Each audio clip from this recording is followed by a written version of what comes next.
the regular intro? Yeah, listen, I thought you were going to do something physical. You're like, gonna should we do what we planned? Do the thing? Hey-ho, You remember the thing I do remember that we were it. talking about before this? I'm like, what is he doing? Well, we'll just start there. That's the intro. Yeah, that's the intro. All right, welcome back to Music Maniacs or Side After Dark, everybody. Yeah. We're Side After Dark. I'm Dan Berg. I'm Sifa Graffiti. And we are joined today by a very special guest, Woohoo. somebody that we've known for years now. Years, that's crazy. Coming up on the open mic scene, playing music in this wonderful city of New York. Mhm. And why don't you tell the people who you are? All right, how you doing? I'm NOHA. I've been called many things: an acoustic anarchist, an electrocuted punk, Ooh. I neo-psych synth pop wizard. I don't know, whatever. Whoa. Whatever Wow. whatever the hashtags are gonna. I want to figure out what all the alliterations for those are and Yeah. the initials for all those. Yeah, we'll have to figure that one out after we watch. Yeah, that's for I don't later. know. That's awesome, though. There's a method to the madness somewhere. Uh-huh. somewhere, sometime. You have to let me know when you find it. Yeah, we'll get back to you in a couple years. But yeah, no, we're excited. So we are going to be playing with you Yes. for your album release show Yes. on March 15th. Yes, March 15th. It's only been I released my new album, The Furies, in November. So it's a long delayed album launch show. It's at a splendid venue called Prime Produce on 54th Street in Hell's Kitchen. And my friends here, Side After Dark, are going to be That's us. playing right before me. They're not the only ones in the venue. Our friends Mary Hould and Sydney DeLessie are also going to be playing right before. It's going to be, the doors open at 5 p.m. Music's going to start at 6. And yeah, I've been wanting to do an album launch show for actually ever since the album was in the can, really. So I've been thinking about this. I have lineup of artists. Side After Dark's one of the first. You guys were the first people I thought of. Much appreciated. Partly to because when I was working on these songs that wound up on the album, I was doing the open mics and I was getting to know you guys and hearing your music, and we've done a lot of shows together. So I wanted to really be, it's a celebration of this album, but it's also a celebration of live music. So it's going to be really intimate kind of vibe, and it's going to be a hell of a show. I'm really excited for it. Yeah, I'm really excited to perform with you. Like, we haven't been in the same stage space in a while. Like, you've come to see our shows, which is much appreciated. But I feel like I haven't gone to an open mic with you there in a while. Yeah.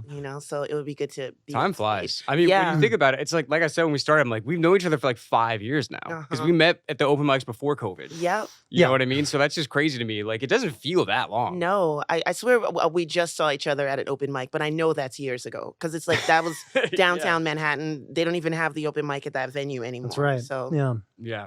For reasons we don't have to get into. I've heard things. Well- but no names have even been said. So we can keep it that way. But so one of the cool things about doing the podcast and like having people that we like have on that we met. So a lot of times we'll meet at like shows and mics and like you're like getting in your headspace to do your thing. And we're doing our thing. So there's not really always a lot of chance to just like sit and like talk to someone. Yeah, that's true. So I really want to know, like, what is your artist's journey? Like, when did you first start making music? Like, how do you feel like your music has evolved from then till now? Like that kind of thing.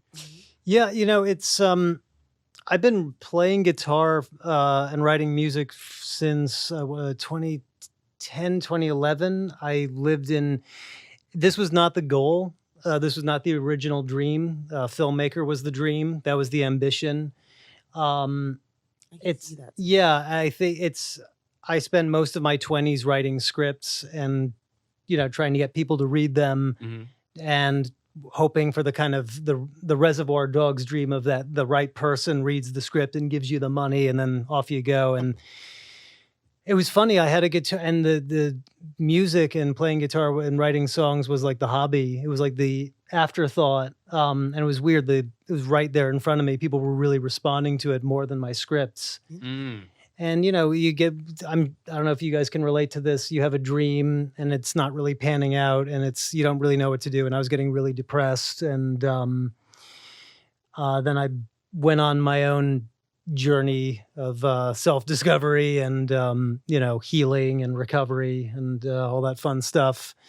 And I needed an outlet, like everyone. I couldn't write. I needed to fall in love with writing. I needed to find my voice again. And I just had the guitar, and I decided to give that another serious go. And I've always, film and music are my two biggest loves as a consumer of art. And when I thought I was going to be a filmmaker, music was a big part of it. And, right down to all the, classic cult films I grew up with and all the soundtracks that I would consume. Right. And then, but also just the composers that would really strike you and the worlds that they would create and the layers that they would on top of these films that would take you somewhere. And like, that's what I was really responding to. So I just started like writing songs as an outlet for my own, the stories I wanted to tell and the feelings that I wanted to express. And then,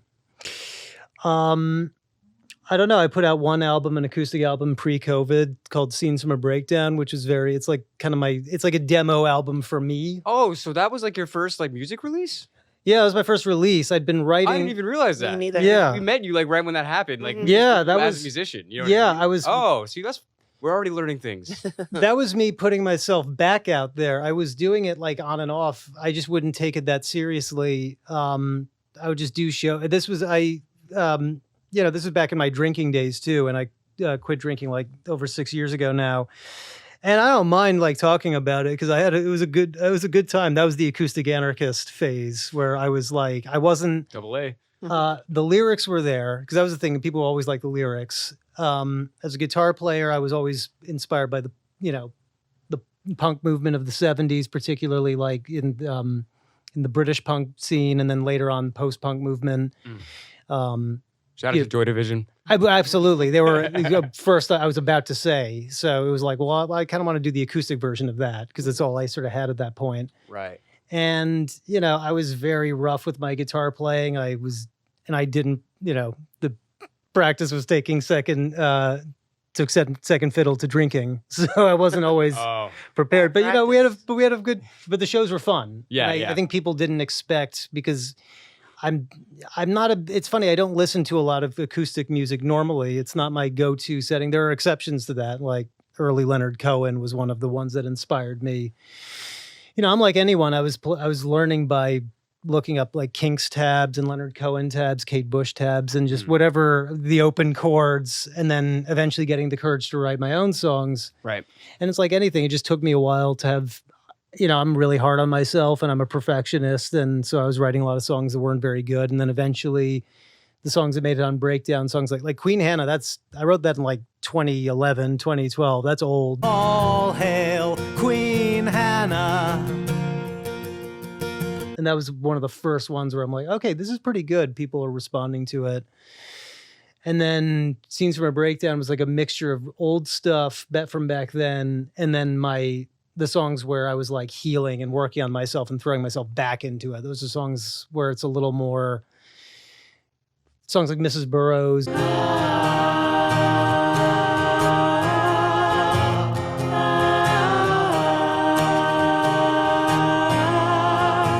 Gun-free karaoke. Hey everybody, check your guns at the bar. I got a Bonnie Tyler ballad, bleeding holes in my heart. Whereas the songs that are a little darker and have a little kind of like an edge to it, but also they're telling a story. They're taking you somewhere. Yeah. So because your titles and your song content always seems really, really picturesque. So do you feel like your film writing style goes into your songwriting? Oh yeah.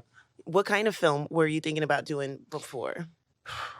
I mean, I use a lot of, I guess, like comedy drama. I love like horror comedy. I love things that have like it's like the music I make. I was about to say that's what I feel like your music is. Horror, right. There's drama.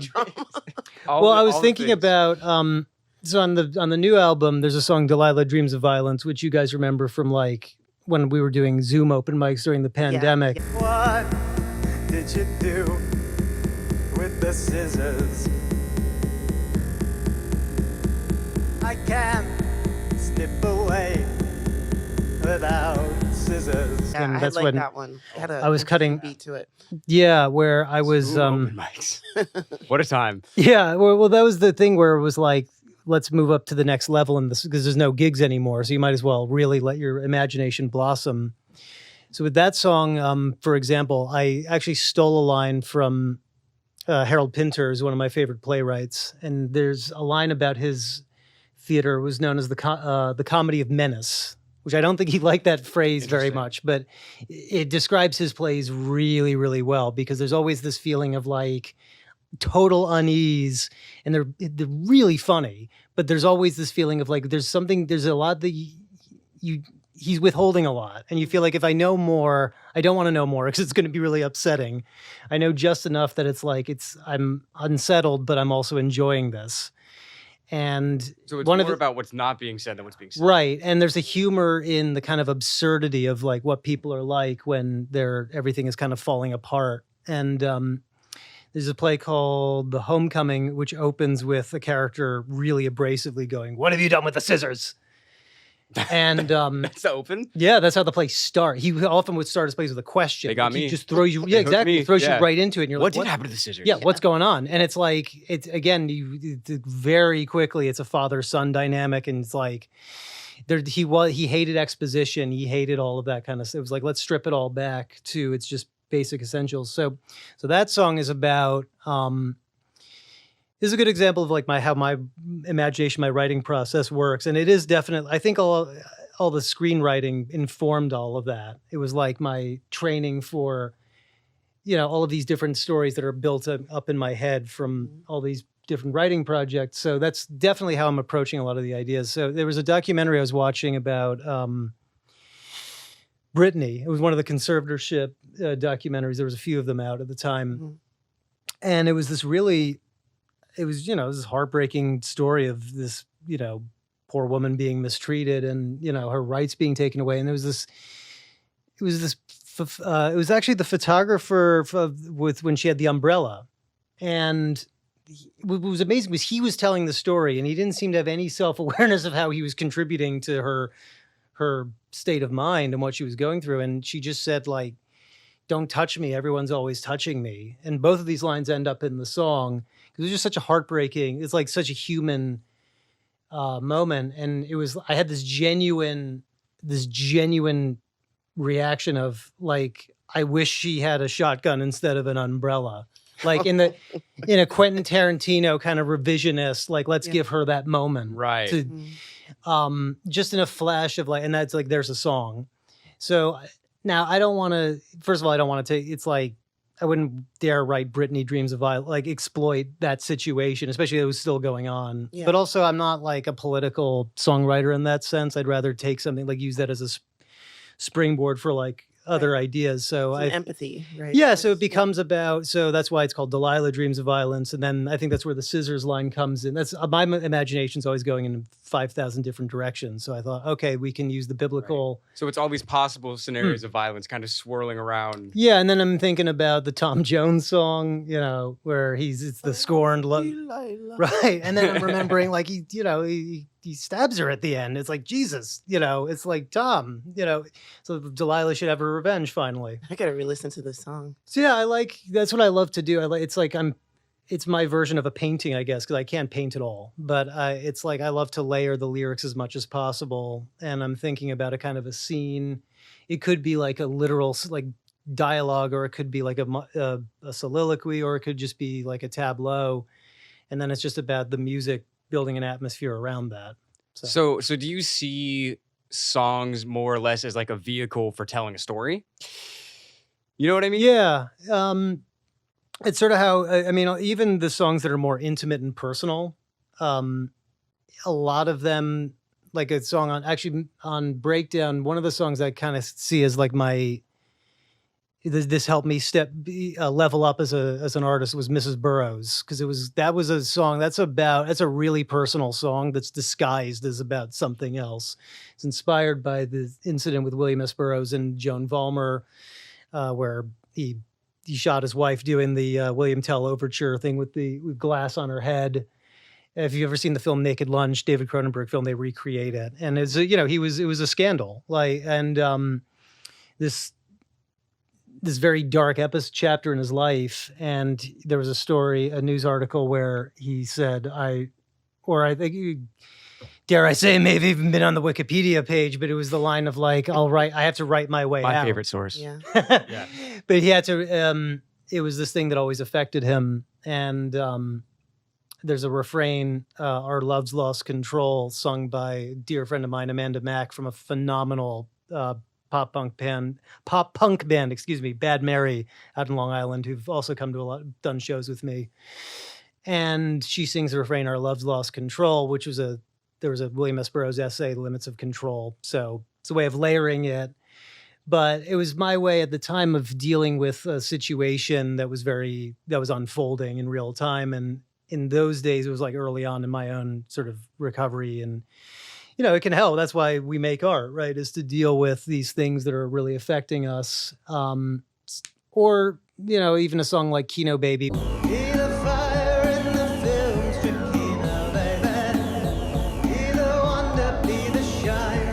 Which is a little more, that's more like sweet and romantic in a kind of a generic sense, I guess. It's like a kind of a very simple metaphor, but yeah, it's a way of like exploring how it's like I'll come up with the idea, I'll come up with a scenario, or even like, Kino Baby, Duchess Days, it's just like a great title. And then I figure out, okay, how does that make me feel?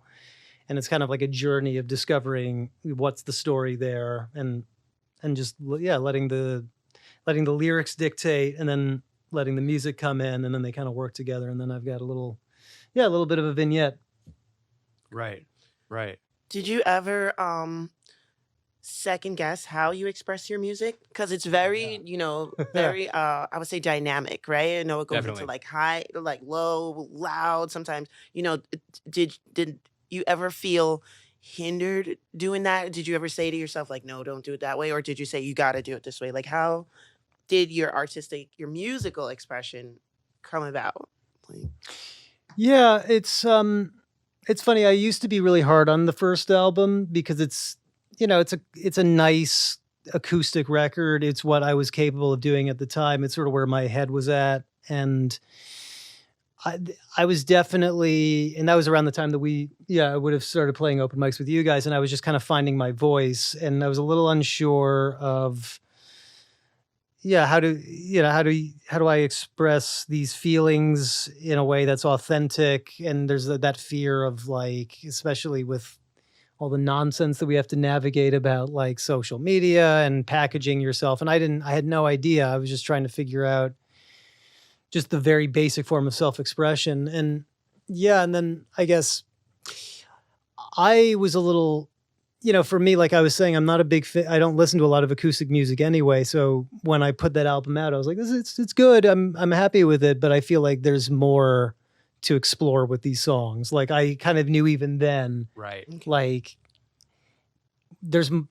we can do more than just have a nice acoustic guitar riff here. I just didn't know what it was yet. So I hate that it had to be a pandemic to shut everything down and make us all,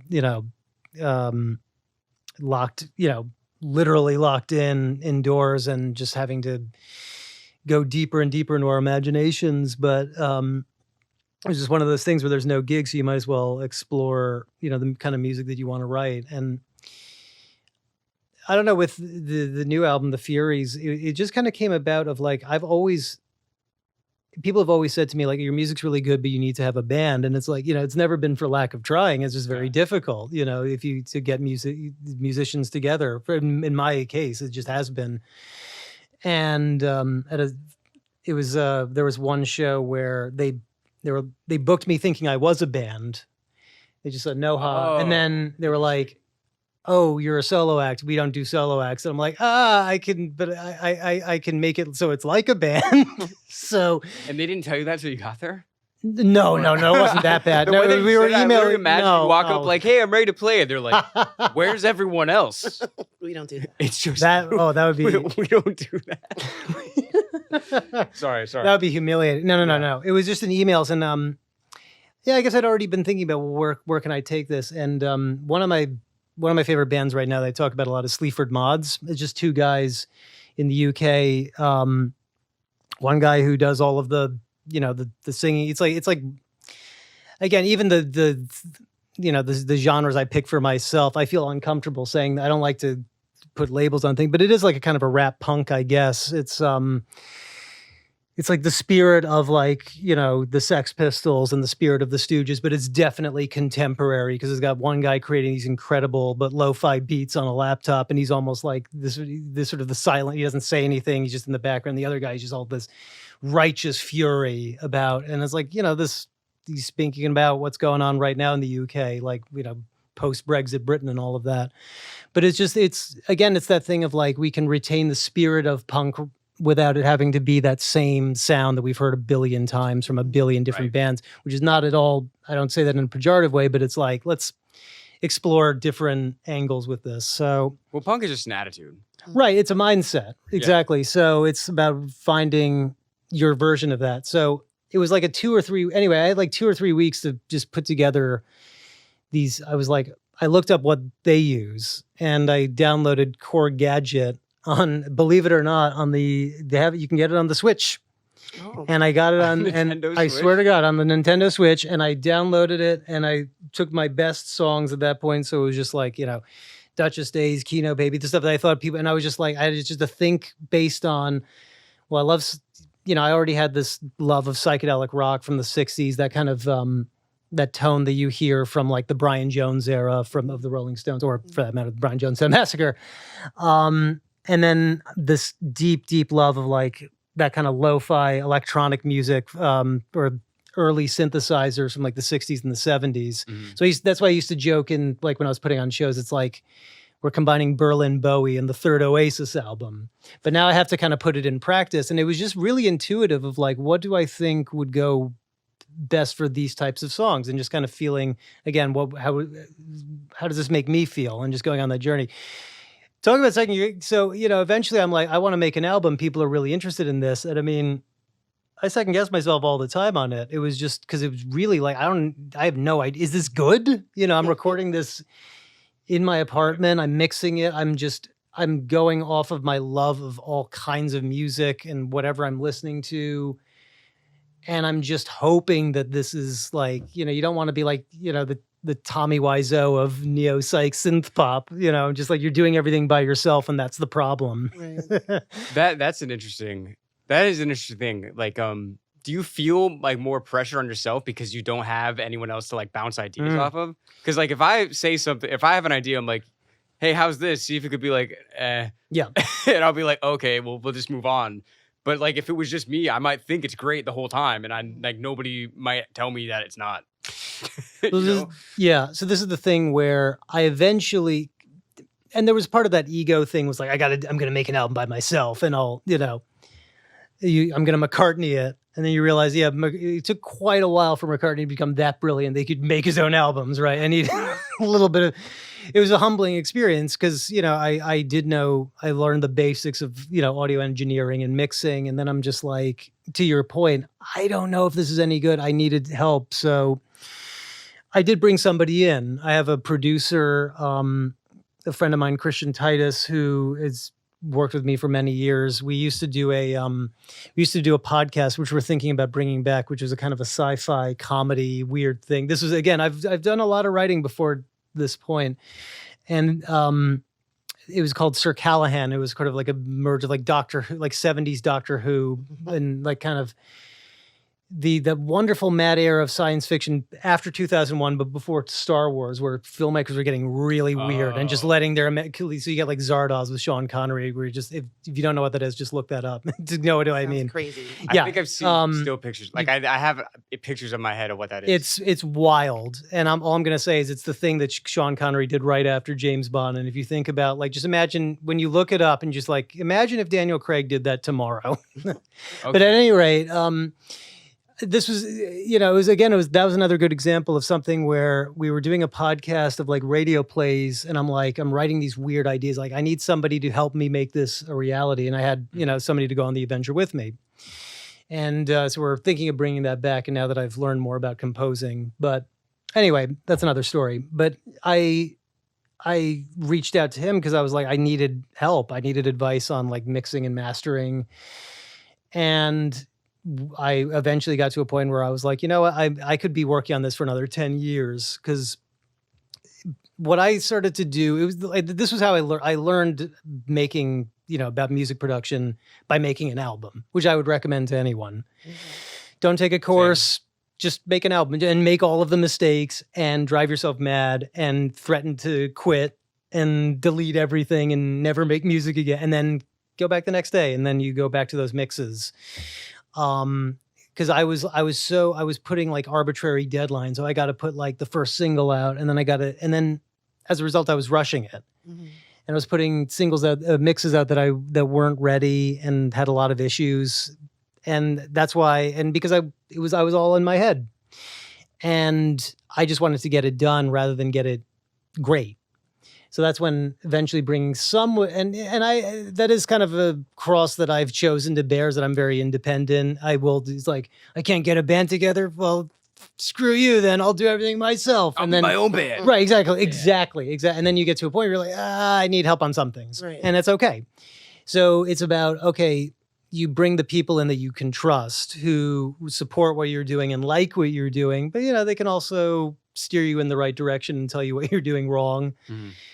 And then that's kind of what eventually happened, was like, I knew that I would keep second guessing. I would keep putting that pressure and it would never get done, or I could just trust this other person to get me across the finish line. And he did that, I paid him to finish the album, and it was like this little calling card for both of us, and we got it out there, and it was trusting him and letting go, and it was the best thing for the music. It was the best thing for me. And otherwise, like I said, I would still be working on it. We wouldn't be doing this podcast right now. We wouldn't be doing a show right now. And I'm so grateful, because this is the difference. I'm so proud of this album. That's why we're doing this show, to celebrate. It's like, this is something that I really want to celebrate, not just have like a show in the background of some bar. It's just, I want to, bring people together, because this was 2 years in the making of me learning, how to mix, how to master, and also how to trust my own judgment of, I'm putting these two elements together that I don't know if it's even going to work or not, but I feel it feels right. And then just, going through it enough times until you figure out, I don't know what I want, but I do know what I don't want. And eventually I'm going to get there, and it'll all coalesce as long as you just keep believing in it. And it's kind of changed me. It really, really has. I feel so much more kind of relaxed and self-assured about the process, because I did it. I got through it, and I'm not saying, it's good, but it could be, but I'm like, no, this is a great album, and I'm just really, really pleased with how it turned out. And that's the main thing. Awesome. Okay, so we're performing with other acts on March 15th on the Ides of March. Is that what it's called? That's my mom's birthday. I've been really trying to plug it. Happy birthday. I'm like, I'm doing a show on my mom's birthday. Who wants to come hear her baby sing? Whatever works, right? But we're performing with other acts. So why did you pick them? We know that we know you and stuff, but why? How do they add to the NOHA experience? Yeah, it's I don't know. I didn't want to. Having gone through all of this, I didn't want to overthink. I don't want to overthink anything in terms of like. That's a tall order. Right. It's a challenge. It's an ongoing challenge. I'm not saying it's easy, but it's what has to be done. No, I didn't even know for sure how I wanted my set to go until about a couple of weeks ago. Like, and the album is not like this, funnily enough. It's, there isn't any acoustic guitar at all on the Furies, but I've been experimenting more and more with this kind of psychedelic acoustic vibe where, with the pedals that I'm using, and just really experimenting with reverb and delay with, and doing, I don't know, incorporating elements of like modern classical and I don't know, because I sometimes think that the acoustic guitar is a little bit like, we take for granted what it's capable of, and we tend to you tend to hear acoustic guitars in certain contexts, like the coffee shop, and it's played in a certain way, which is not at all a dig on that, but I feel like there's a lot more you can do with it. So anyway, because I knew it is a more intimate sort of vibe than like some of the some of the shows that we've like. The last show I did was I was very honored to open for Munostock, this like wild pop punk festival out in Long Island, which was a lot of fun. But I couldn't. What we're gonna do in March, I could not do that there. It had to be turned up to 11. There's a certain vibe, that's right? Roaring guitar sound. I had the full synth, the full set menu. So for this, I thought, well, I want to do something a little more, like I said, intimate, a little more, and then lay into the acoustic. You guys are not an acoustic X, but I think you have the right kind of energy for, I am thinking more about like the spiritual capabilities of music and like, the music that I'm currently working on. I'm going to be playing new material. It's not just going to be stuff. It will be some stuff from the album, obviously, but I'm excited about pushing these kind of cinematic songs further with like, these long droning minimalist sequences. So we're starting out with a couple of, we're starting out with a wonderful acoustic performer, Mary Hould, who I dare I say has been on some things recently. She was on Saturday Night Live recently. I almost feel like weird about like mentioning that our artists have done cool things. Like, there's I guess that's the punk in me of like, don't. Right. But yeah, she's a phenomenal actress. Singer-songwriter in her own right. And I think she's been on Billions as well. But she was recently doing sign language dressed as a bowling pin on an episode hosted by Jacob Elordi. Whoa. Yes, you can check that out. It's wild. And yeah, she will be kicking off the night around 6 p.m. And I think that'll, especially as we're coming in, it's going to be, it's going to be a BYOB event. There's going to be food. So I want to kind of curate. It's like, it is. I hate using family in that kind of like, Vin Diesel sense, but we're getting people together. It's like I want it to be a kind of a party vibe.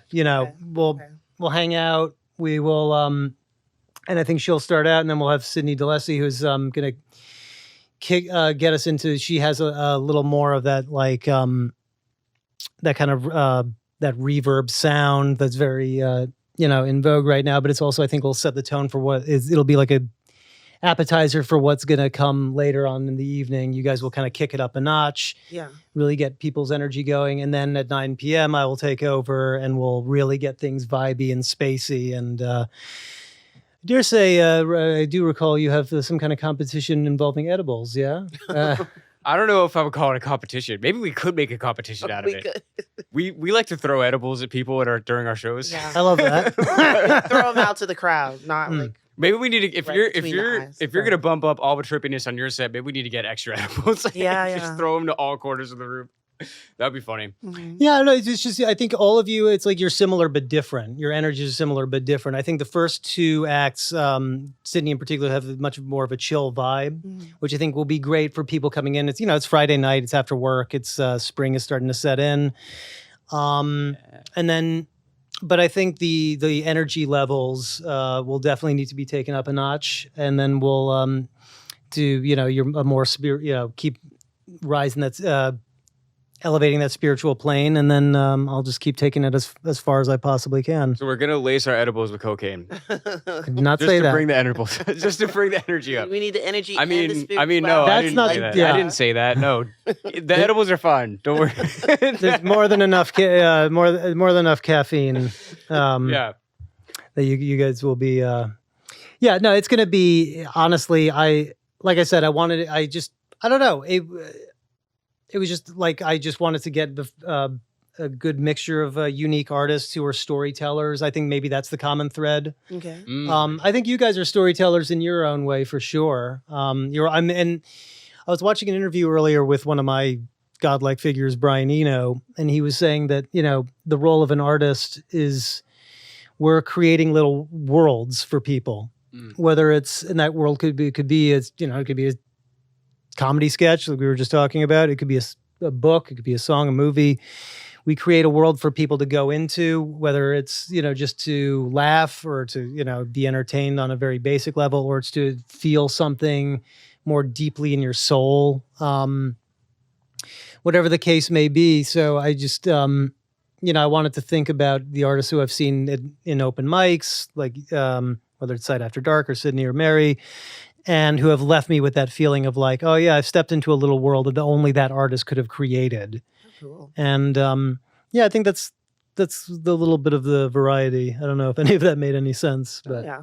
I was following. Mhm. good. Well, I appreciate that. That's a great compliment to say as an artist that you can create a world for Yeah. people to get lost in. You know? Yeah. Oh my God. You always, and you absolutely prioritize that in the energy that you bring to your performances. I mean, Stars is a great example. I'm always going on about that one. Hey, you up in the stars. Hey, you up in the stars. I love that song. That's absolutely like a world that you created in and of itself. The vibe of it, the message of it. I think that's the thing. Like that song in particular is going to be great to hear in that space, and that's the kind of energy I want to jump off of afterwards. So it's going to be really exciting. Mhm. I bring this up every time we talk about that song. We wrote that song the first time we ever jammed together. The first time, yeah. Is that right? Mhm. Yeah.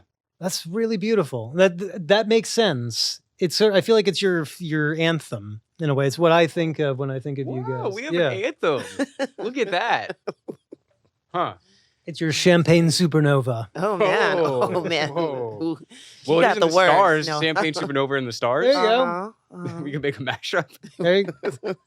I would listen. I'd buy that on the 7-inch. I was gonna bring this up earlier, but I forgot. So you were okay. So film, Yeah. music, and you've developed yourself more musically. And the songs you've developed, like what you want to do musically. Would you ever consider bringing that back to film projects, or even possibly creating like a bunch of songs to create a film to those songs, like to an album? You know what I mean? Yeah. Well, the podcast I was mentioning earlier, I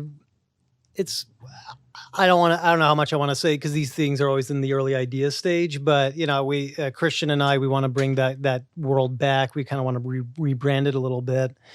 And part of that was when I was getting to the end of this album, I just found myself going back to this weird little world. Oh, what happened was it was actually one of the last days of mastering, and on a break, Christian was like, "Hey, I remastered one of the episodes of Sir Callahan." And by the way, this was the last creative thing that I did was this podcast before I quit drinking. This was a little bit of a little bit of an edgy time in my life. And you develop an association when you're going through a rough period, and you kind of don't want to look back at what you were working on.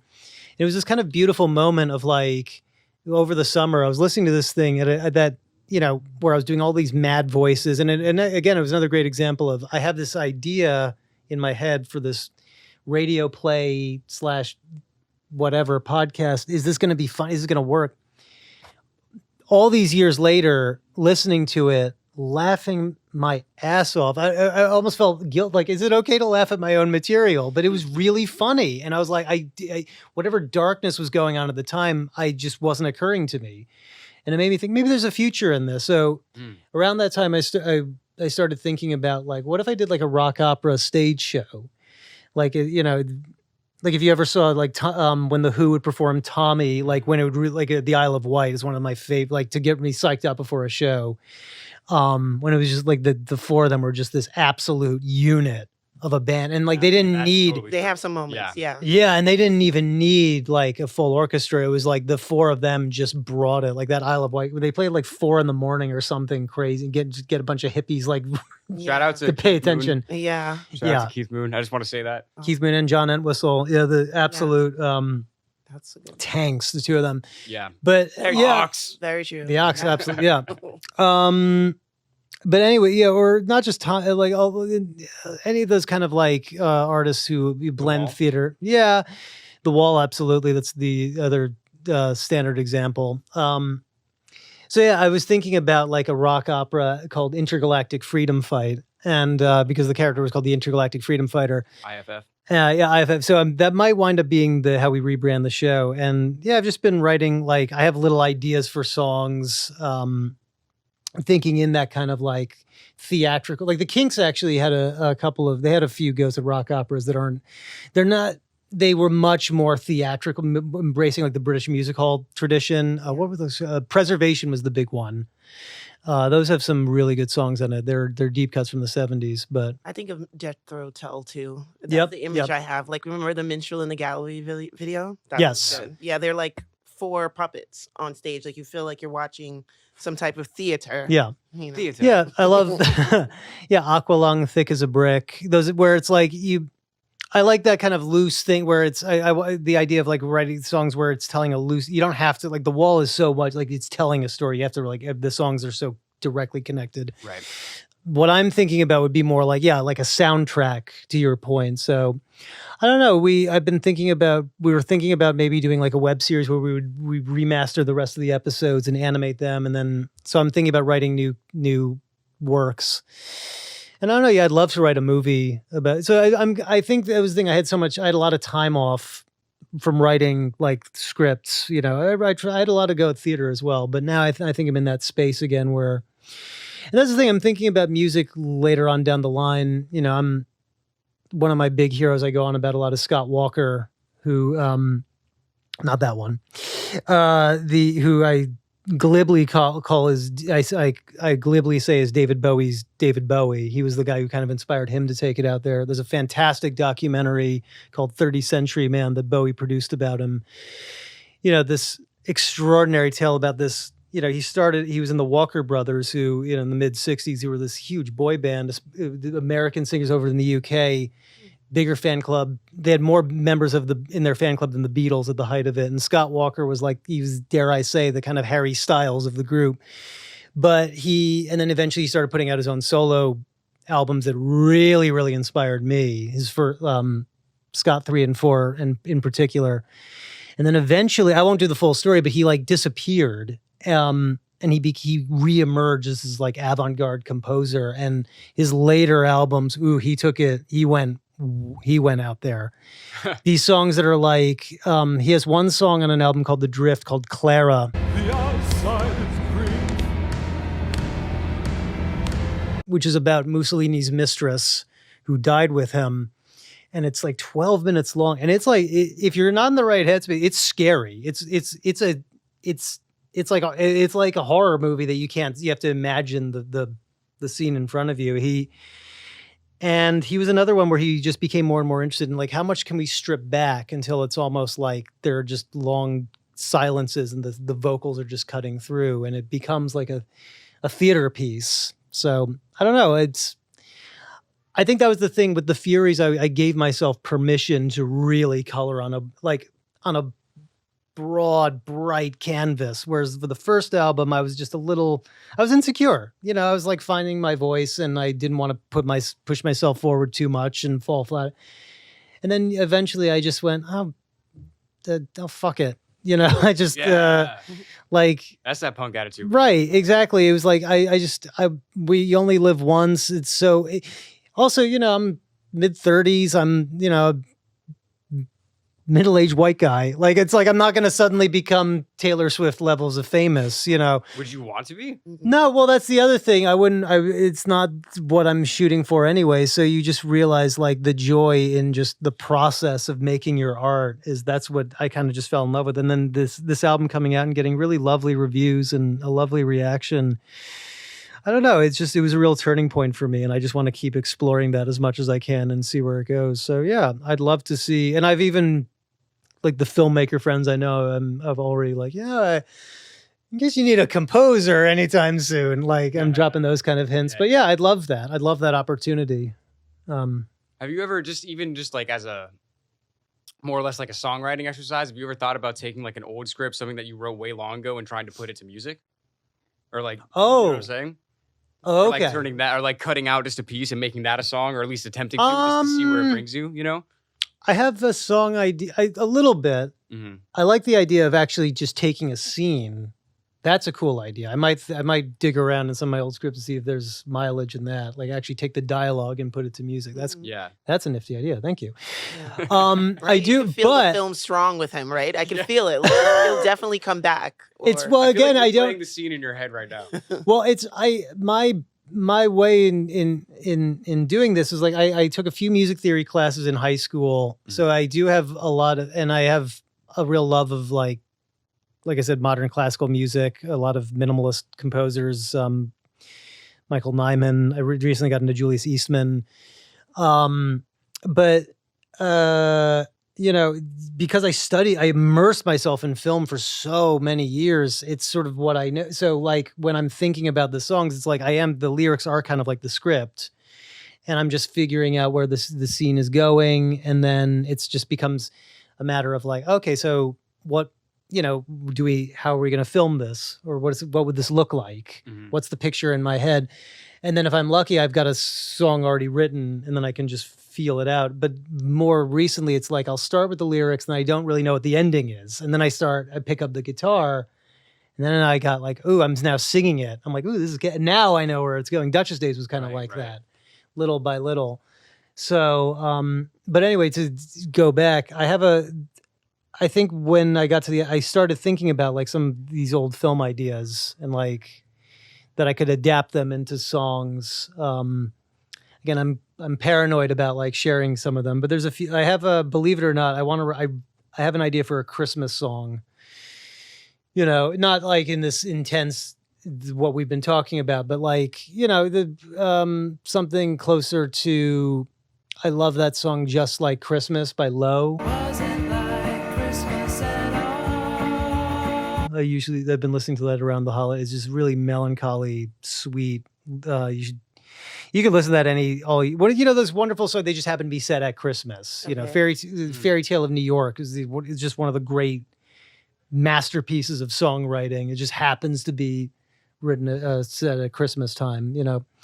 Because there was a script that I wrote a long time ago about a family that was falling apart around like a sort of a bittersweet comedy about a family falling apart around Christmas. And like, I don't know, it just, the title of that has been kind of calling back. I'll just say it was called Meth on Christmas Eve, because the family there's the joke that the family's last name was Meth, and it was going to be, so I have a little bit of it's like that phrase. So that's what I mean. That phrase. So I take that phrase, whether or not the story makes it into the song, I don't know.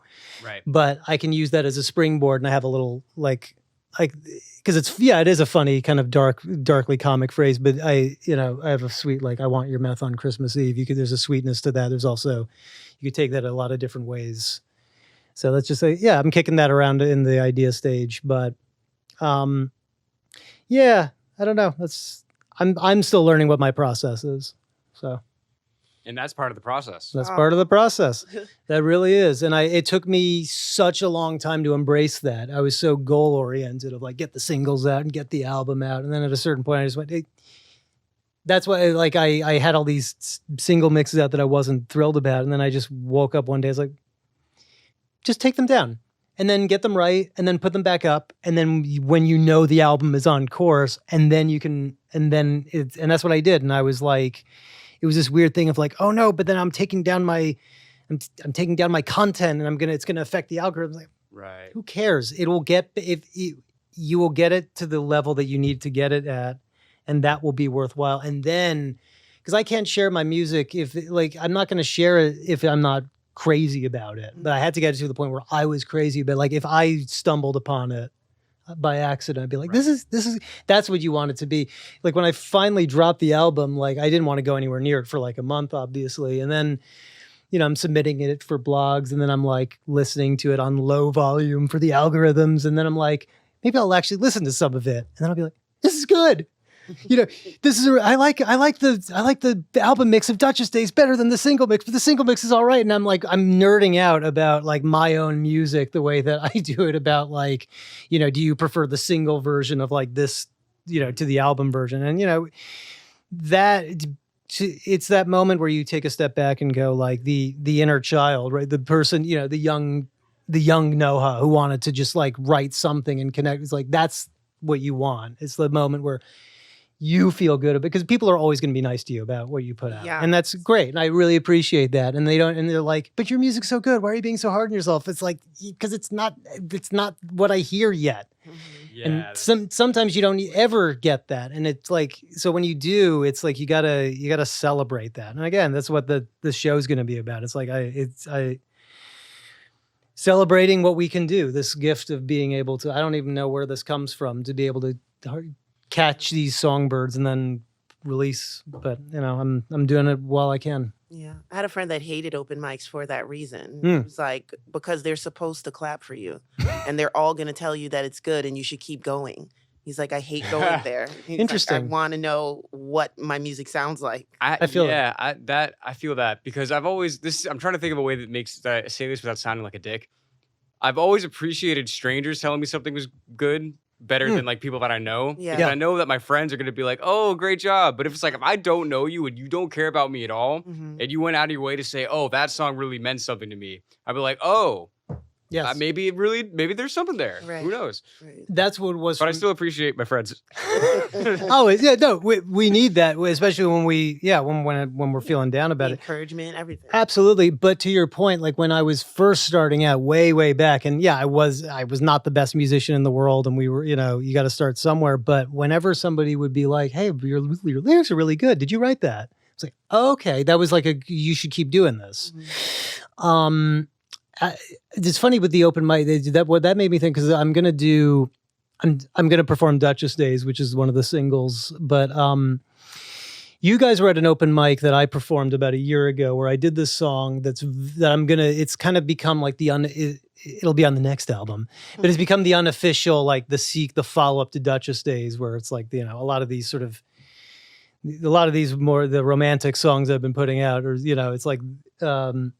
Reflecting a certain relationship, and then it's like we're closing the chapter in this way. So I have this song that I performed, which I don't remember what it was called at the time, but now I finally settled on a title, which is one with the acoustic guitar, right? yes, it was called I know exactly what you're talking about. Okay. yeah, it's now called a White Flag Serenade, and it's it was where I sort of where I pushed myself a little bit further, where to embrace my love of minimalism and the kind of arpeggiated chords that Philip Glass uses. And this is a song that's like a little more raw. It's a little more like heartfelt. And I kept it away for a long time because I wasn't ready to perform it yet. And it's funny because open mics, people are always really sweet and cool about your stuff, but you can always tell when something's hitting a little bit differently. Mm-hmm. And it was a pretty packed night, I remember. And it was the debut of that. And it was, open mics. One of the things I do love about open mics is the limits they give you, because if you're told, for example, you have 8 minutes. My songs are usually like 4 or 5 minutes. So what I was doing early on was like, I'll do like joke single edits right on the open mic. And I'm like, well, I'm cutting my songs down and that's no good. What if you just did one song for 8 minutes? And I thought, this is a good song to try that out. And like, let's now give it the space. And I started doing that more often, where I would just be like, now I don't have to rush Duchess Days. I can play it for the full 8 minutes. And now I can really explore different avenues and play and do like a longer intro where I can get a good rhythm going in the strumming pattern. So all of that to say, I'm playing this song and I'm like, really, it's a song with a lot of feelings. It's got a lot of man feelings. And all these guys just start like getting closer and closer to me with like tears in their eyes. And, because let's face it, that's what we're doing. Like, we're trying to connect. And I could feel like it was hitting in a way that was different. Like, you could feel the energy. And I was like, okay, and again, it takes that courage to be like, yeah, I'm tapping into something that's, it was pretty raw. And it's, again, for me, that's where I need to write the song first before I talk to my therapist, or I have to find the right words, and the music, the songwriting will help me with that. But I think that's the thing about criticism is like people. You have to kind of be able to filter like, okay, well, these people are always going to be nice, but there's a way that you can read their niceness. Because one of the things that happened with me was like when I was putting out the early singles, I was sort of getting no reaction, but like the muted reactions were nice. I'm like, that means it's not that good, because you're not like really when I started putting out the final album mixes, and then now it's there's the level of enthusiasm has shot up, and now you're getting more strangers, or you're getting more people who don't normally like. Who wouldn't reach out? Yeah. Like that was the beautiful thing, is like putting this album out, and like people that I went like I knew from my film days, like film school days, or like people from, like actors who've been doing this for a long. I've gone to see the plays that they've written, and they've put themselves out there. So it always feels great when other creatives like recognize your work. So I'm really excited to perform that again, and that was another turning point where I was like, we can, I don't know, take this further, and because I was that fear of like, is this too long? Are people can get bored, and then it's like, no, just you're excited about this, you're enjoying it, and people will go along with it if you let them in. You don't have to be, you give them the opportunity to experience like the music that inspired you and made you like well up and moved you. You don't have to like edit yourself because I don't know, you think it'll be easier, but I don't know what that tangent was about, but that's a song to get yourself excited about, A White Flag Serenade. You heard it here first. So, speaking about the show on March 15th, so you have been to this venue before. We have not been to this venue before. Yeah. So, I'm really curious to hear just a little bit more about it. Yeah, so it's so the full name of the venue, it's a Prime Produce Apprentice Cooperative, and it's on West 54th Street between 9th and 10th Avenue.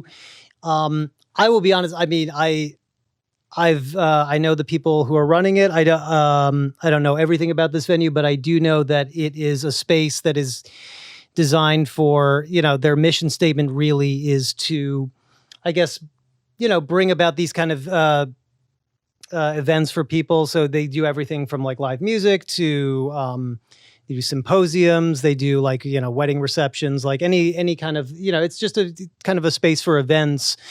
But I think the thing that makes it really special is that their slogan is they are a guild for good. So one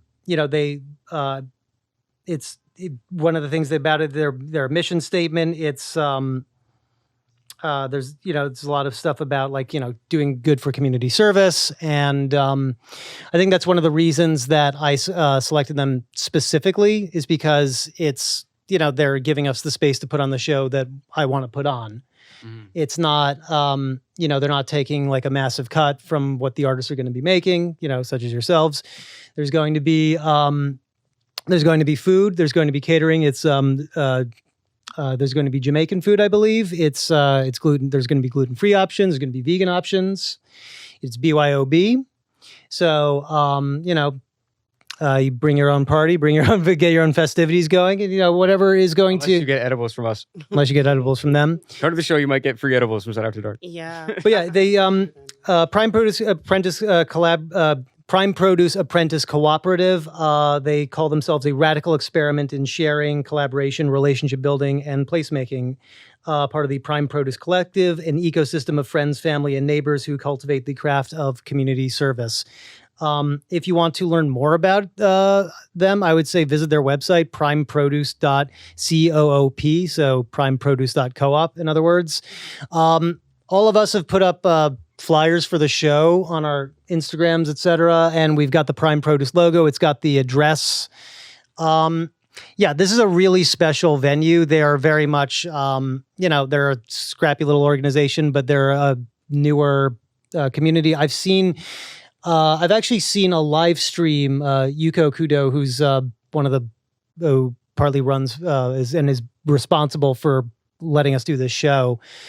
She put on a live theater piece called I Came Here to Be Love, I believe was the name of it. Yuko, I'm so sorry if I got that wrong. It was a great show, but it was like a live stream. It was like a Zoom live stream event during the pandemic when we were doing all of those Zoom open mics, and it was done at this space.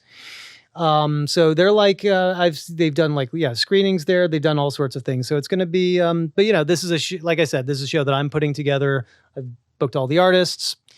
The doors are open at 5 p.m. Show starts at 6 p.m. It is $10 online currently. We have tickets going on eventbrite.com.